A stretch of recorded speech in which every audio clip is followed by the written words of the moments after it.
series. No repair parts. What to do? Use Luban integrated dot matrix chip. Easy fix. With this mobile phone that has lost its face function, for testing, prompt that there is a problem with the true depth camera. Face ID is disabled. Luban platform direct unbanned. After reading the data and uploading it to the cloud, remove the chip directly. Take it out directly after removal. Luban 15 series dot matrix chip for installation. Put on Luban 15 series dot matrix chip.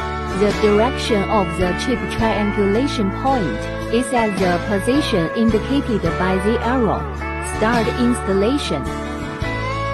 Click W right